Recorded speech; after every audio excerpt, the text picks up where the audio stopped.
Savo Reserve, late afternoon. A male lion limps across the open basin, each step uneven, labored. Dust clings to the matted fur along his flank where a dark stain spreads. Not old, not fresh. A single wound, high, just behind the leg. The blood has slowed, but the damage is deeper than skin. His tail flicks once, then settles low. No roar, no urgency. Only movement. Determined, deliberate, and slow. Kamau sees him from the ridge, crouched beside the tire of a parked survey truck. He doesn't move at first, just watches. The lion isn't running. That's not good. Lions run when startled, or when they're strong enough. This one is alone, dragging the back leg, breathing heavy in the chest. Kamau steps down from the ridge and makes his way toward the path the lion is cutting across the dry flat. He moves wide, slow, at a distance, not to alarm. It's not the lion he fears. It's the silence that follows the wounded. There are no vultures above yet. That means it happened not long ago. A recent shot, or snare, maybe both. The lion pauses at a thicket of scrub. His ears turn, his body stiffens, then shifts, away from the bush, not into it. That's when Kamau knows it wasn't a territorial fight. This lion is avoiding cover. Whatever hurt him came from the bush. The radio on Kamau's belt clicks once. A low burst of static. He lifts it carefully. Injured male, he says. Bleeding. Alone. Maybe snare or gun. His voice stays flat, measured. We'll follow. He gives a rough coordinate, then returns the radio to his side. He watches the lion from 30 paces now, close enough to see how the leg stiffens each time it bears weight. The lion doesn't look back, doesn't stop, but he's slower now, each step shorter than the last. There are no other lions nearby, no scent markings, no trailing females or cubs. This one has been pushed out, or he left, young enough to still have a full mane, but old enough for the face to carry a faint ridge of white above the eyes. A lion that had once claimed something, a lion that lost it. Kamau keeps his distance, walking parallel. The light is beginning to drop. Not sunset, but the hour before it. Shadows stretch long, and the wind picks up small funnels of dust behind them. The lion pauses again, swaying slightly, and lifts his head toward the wind. He's not searching. He's sensing. A rusted wire twists around Kamau's memory. Last season, 2 young males caught in neck snares. One lived, one didn't.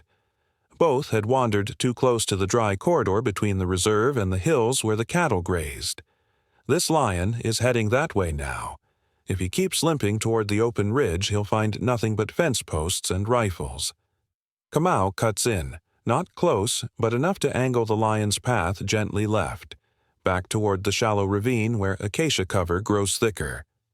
Let him follow shade, Kamau mutters mostly to himself. Let him lie down. The lion doesn't resist the nudge of space.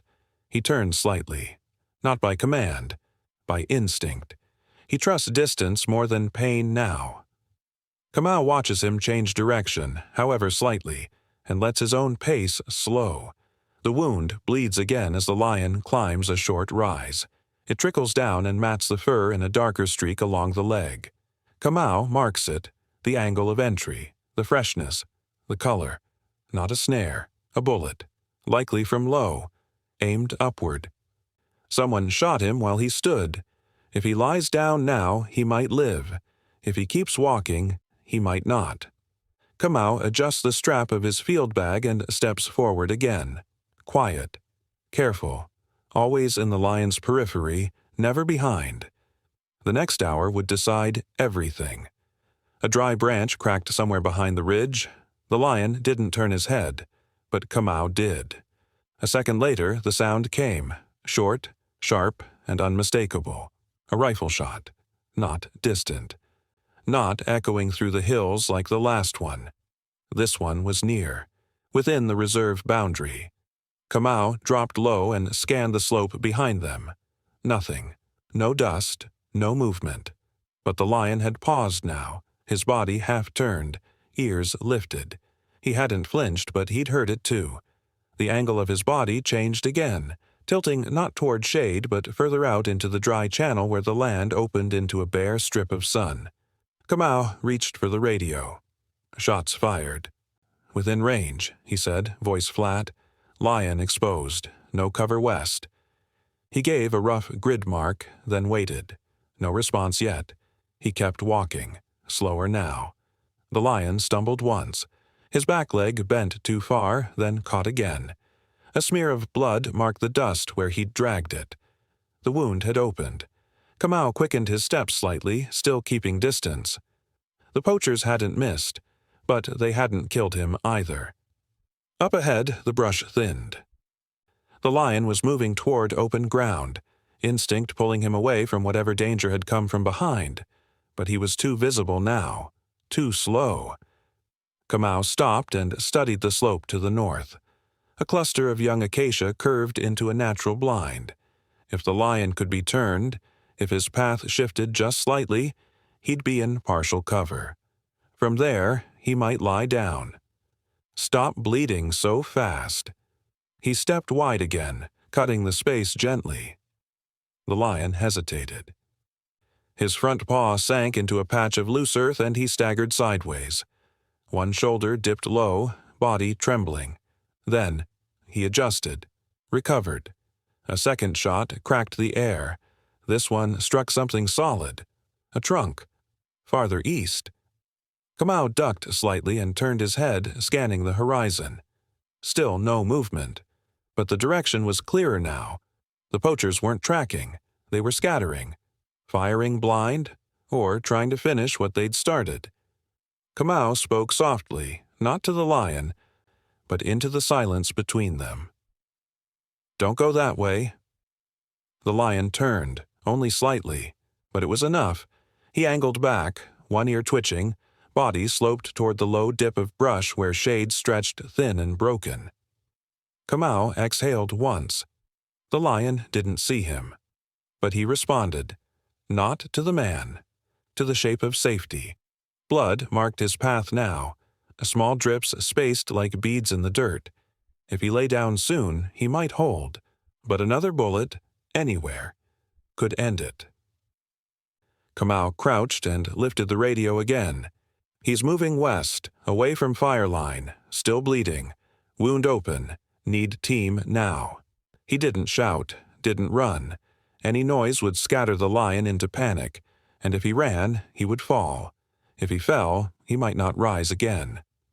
The wind shifted. Kamau felt the heat drop slightly as the sun lowered behind a far rise. Shadows stretched long across the cracked earth. The lion entered the line of brush, his form briefly swallowed by it. Then visible again between narrow breaks in the leaves. He wasn't lying down yet, but he had slowed. Kamau moved to higher ground, scanning for human shapes. Still none. But the second shot had closed the gap between danger and recovery. There was no more time for tracking. The rescue team would need to move now. Fast, but quiet. Kamau tapped his hand once against the trunk of a nearby tree. A signal, mostly for himself. Then he stepped forward, eyes fixed on the lion's blurred form ahead. In the fading light, the blood on the lion's leg darkened almost to black. The light was thinner now, not gone, but slipping behind the ridges, turning everything a softer shade of brown. The lion had slowed to nearly a stop. He reached the edge of the scrub line, a patch of brittle brush where the soil turned darker and cracked from last week's heat. His breath came in short bursts. His back leg shook once, then gave out beneath him. He dropped into the dust without sound. Not sudden. Not loud.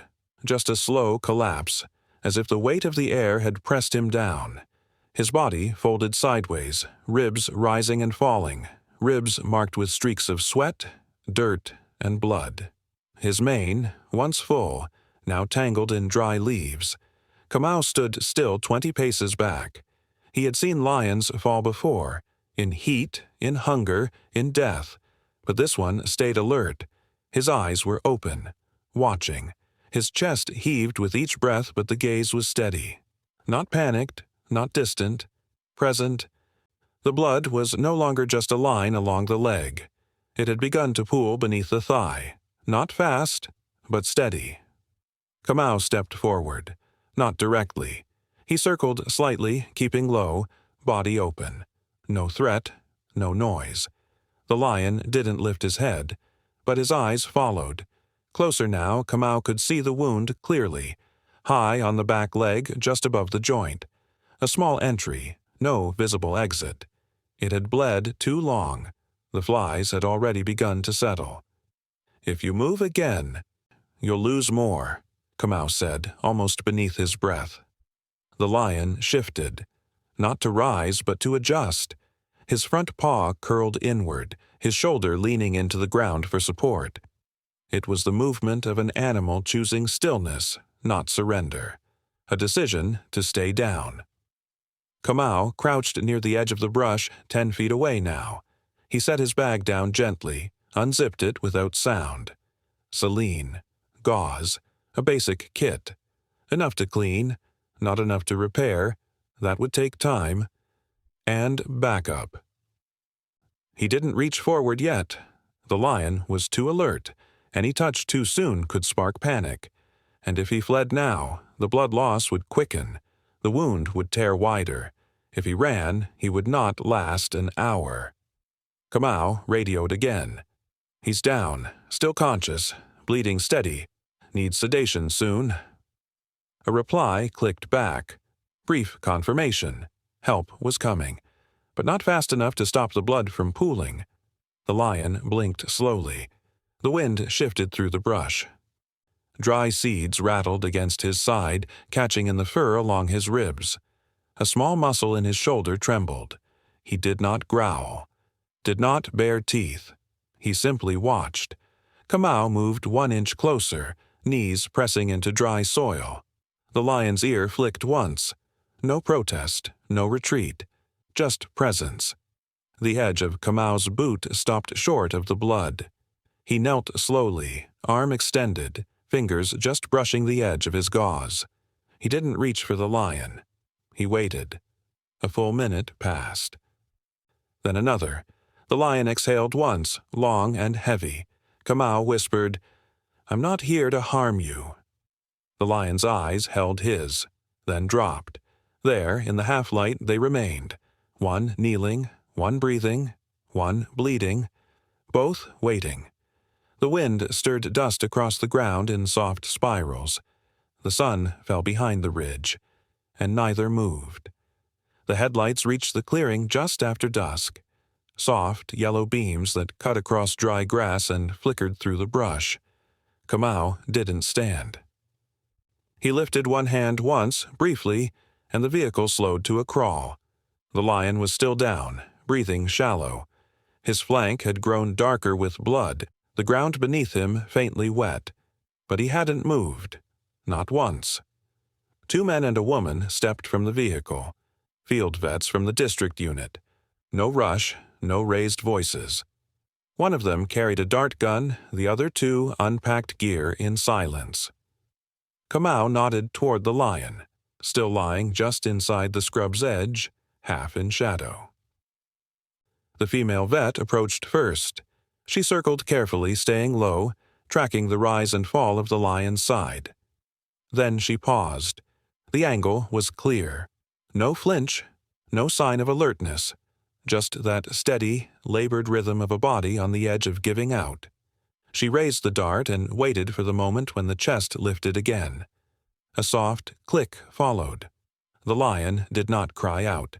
The dart struck clean along the shoulder. The body jolted slightly, then settled. Kamau remained kneeling. His eyes locked on the lion's face. There was no fear, just fading focus. Minutes passed. Then the vet moved in, gloved hands steady, breath even. She parted the fur gently, working by torchlight now. What they found was worse than expected. The entry wound was old, at least 3 days. Beneath the dried clot and new bleeding was rot. The tissue around it had swelled unnaturally, and when she pressed lightly near the shoulder blade, something gave. Not muscle, bone. She didn't speak for a while, then quietly she said, "It's shattered." Kamau glanced up. "Shoulder?" She nodded once. Ball joints gone, possibly fragmented. Infections already set in. The others worked quickly, flushing the wound, preparing a sterile wrap. But it was a patch, not a fix. The lion's leg couldn't bear weight. He'd been walking on it out of necessity, not strength. The vet flushed the shoulder again. Fluid mixed with blood pooled beneath the fur. The smell was sharp. Not of death, but close. They injected broad-spectrum antibiotics, enough to stall what was spreading, not stop it. Then a pain blocker. Temporary. Kamau helped roll the lion slightly to allow the dressing underneath. The skin was warm, the fur damp. The mane clung to his own forearm briefly before slipping free. "He's been like this how long?" one of the men asked. Kamau didn't guess. Long enough to lose his pride. The lion's body told the rest. Sunken haunches. Shoulder ridged with tension. Ribs tight to the skin. Not starving, just tired. If he rose again, it would be on 3 legs, and only if the infection held. If it didn't, the wound would spread faster than any ranger could reach. They finished the wrap and stepped back. The torchlight dimmed. The lion lay still, unconscious but breathing easier now. His chest rose slower. His leg was curled beneath him in a way that spoke of relief. Not healing, just less pain. Kamau sat beside him again, silent. He didn't speak this time, just watched. Somewhere beyond the trees, night insects began their low rhythm. The sound of the bush returned, and in the dark, the lion slept. The heat had softened by the time the second vehicle arrived. Its approach was slow, the tires cracking over dry twigs and stone. Kamau didn't lift his head at first. He knew the sound. Not emergency response. A personal truck. Short wheelbase.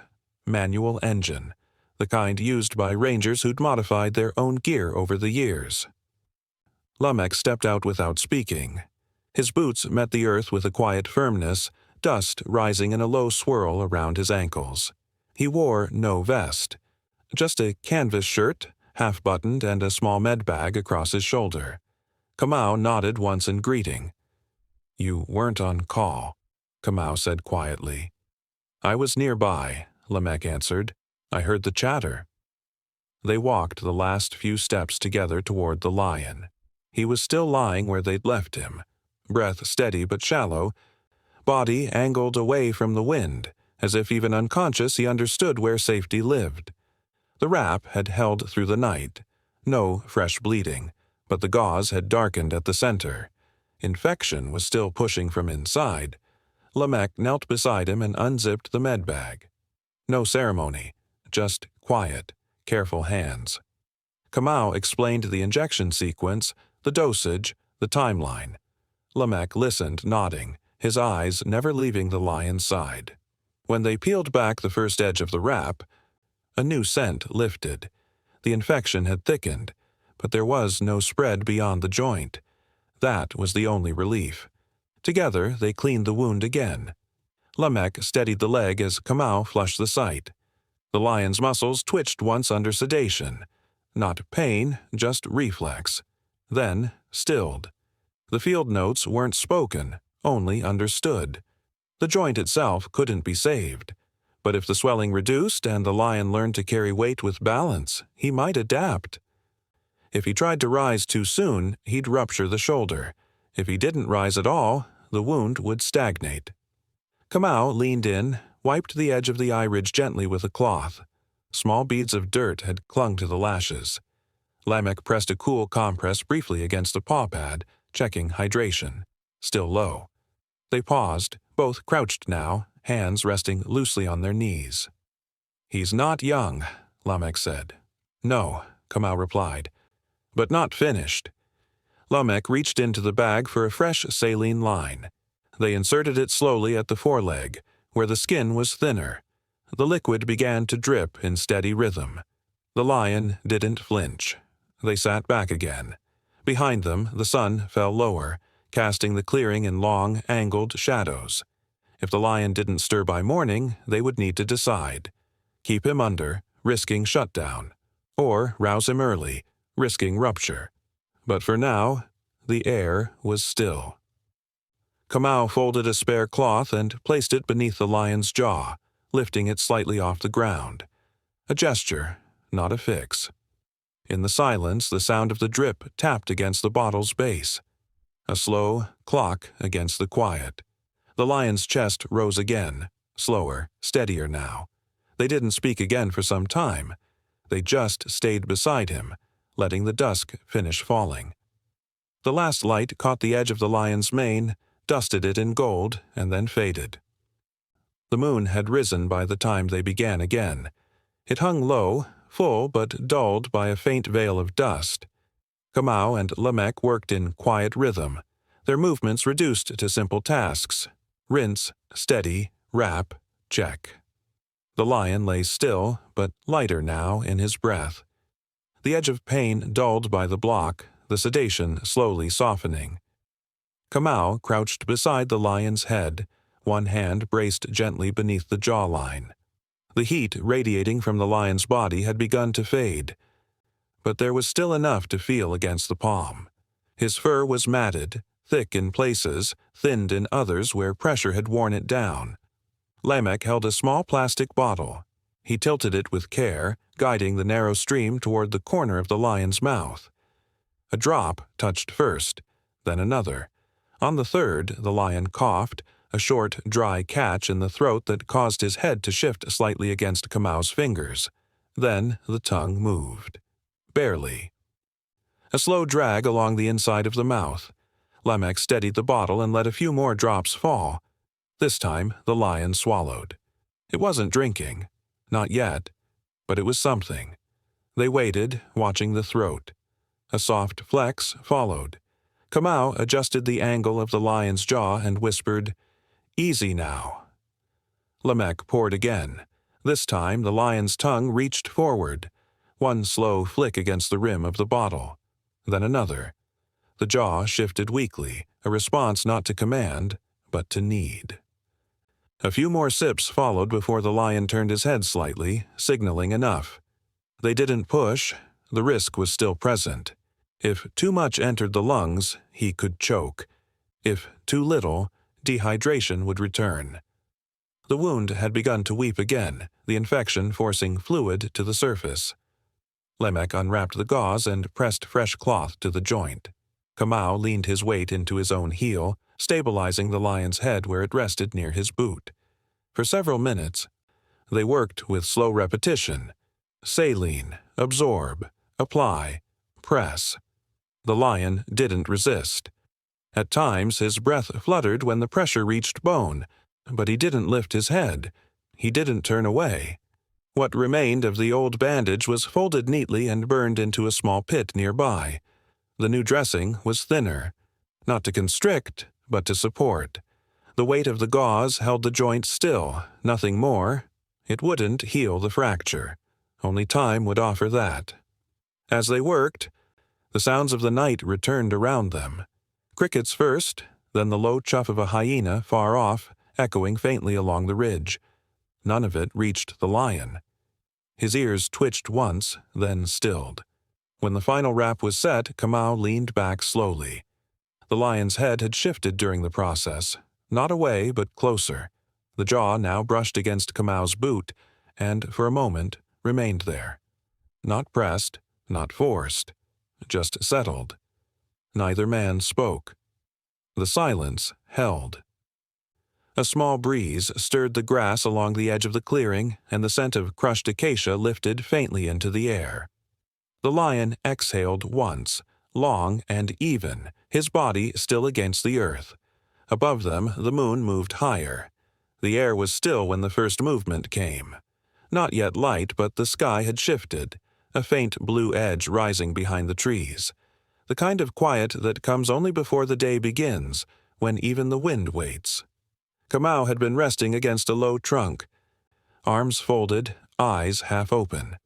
Lamech sat nearby, checking the fluid bag one last time. Neither spoke.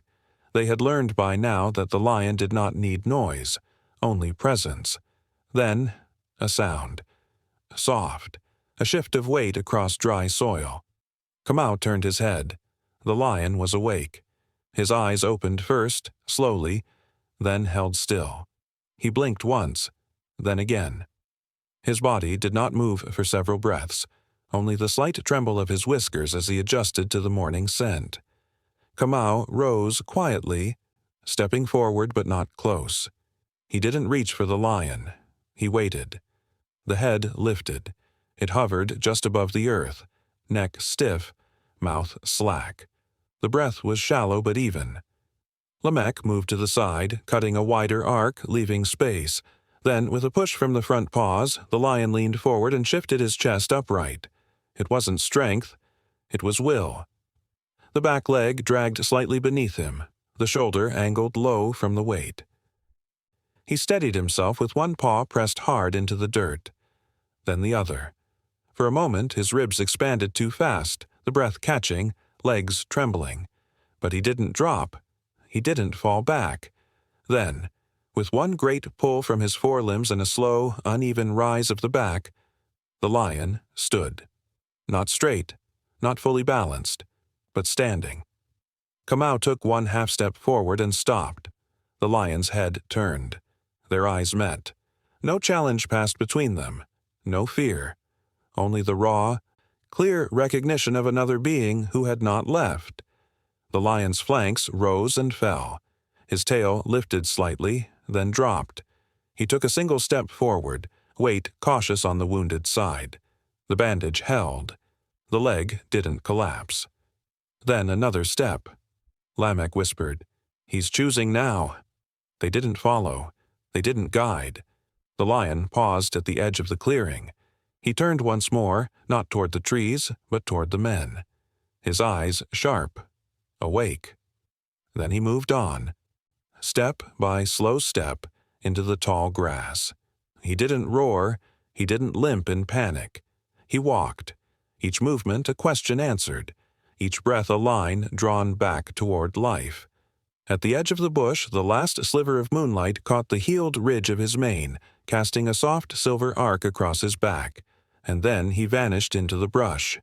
By the time the sun lifted above the eastern ridge, the lion was already gone.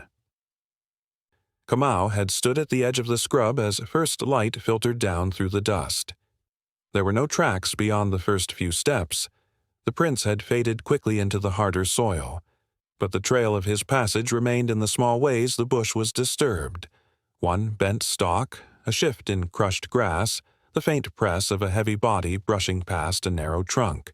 He'd left without sound. No circles, no hesitation. Just the same steady pace he'd shown before, leaning slightly to one side. Placing his weight carefully, walking forward.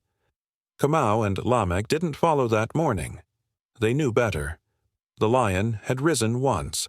That was already more than many would have expected. If he kept moving east, he would reach the low river basin by nightfall. Quiet water, thick with shade. If he veered north, he'd cross old territory, where scent trails might still be familiar. But either way, what happened next would be out of their hands. 2 days passed. They returned at dawn, just to the site where it all began. The earth where the lion had fallen was now dry, packed down. No sign of blood, no birds overhead, no carcass, only a shallow depression where he had once lain, and beside it, a single tuft of tawny fur caught against the root of a small bush. Lamech crouched and brushed his fingers along the edge of a faded paw print. It was facing east. The back foot had dragged slightly, but the spacing told them what they needed to know. He had walked, not crawled, not stumbled, walked. Kamau stood a few paces back watching the sky. The silence here felt different now, not heavy, just still. They found the birds later that afternoon, not in the basin, not near the lion, but circling above an abandoned clearing west of the corridor, an old poachers' camp. When they arrived, the fire pit was cold, rifles gone, but scattered along the edge of the clearing were spent shells, empty packs, and deep drag marks. Blood, dried in patches, crusted against the rim of a broken crate. They didn't speak. They didn't need to. The signs told the story. Whatever had passed between predator and hunter had ended here, not with noise, not with roar, but with the quiet decision of something that had chosen not to die where it was wounded. Back at the clearing, the earth had already begun to reclaim the space where the lion had rested. Grass pushed up faintly at the edges. Insects moved freely again. Time was doing what it always did in the bush, erasing the signs, one grain of dust at a time. Kamau stepped once more into the print, the edge of his boot fitting loosely inside the pad's outline. Then he turned away. The wind shifted once across the plain. It carried no scent, no sound, only the memory of something that had stood, then left.